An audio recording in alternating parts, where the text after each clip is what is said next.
In today's video, I'm going to teach you how to unpublish a website in Webflow.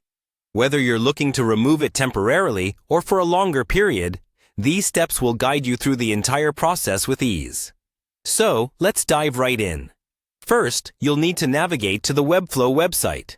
Open your preferred browser and type in webflow.com, or simply click on the link if you're following along digitally with this guide. Once you're on the Webflow homepage, you'll want to find the Login button. It's usually located in the upper right corner of the page. Click on it, and you'll be prompted to enter your login credentials.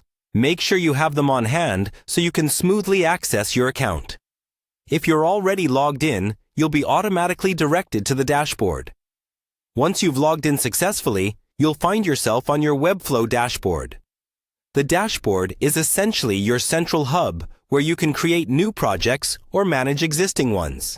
Here, you'll see a list of all your projects.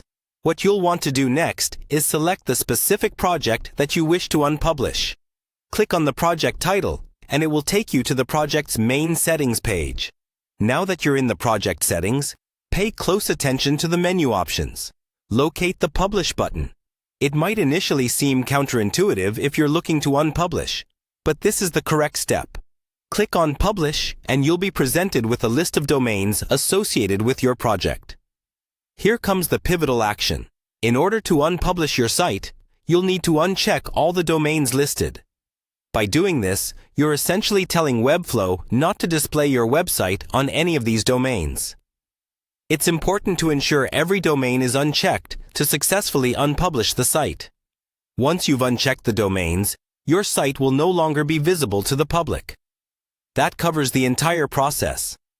At this point, your website should no longer be accessible via the web, making it only editable in the backend until you choose to republish it. Keep in mind, if you decide to go live again, just revisit your Webflow dashboard, access your project, and check the desired domains. That's all for this session.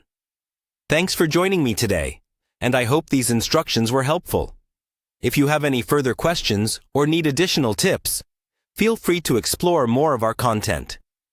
Have a great day and happy designing!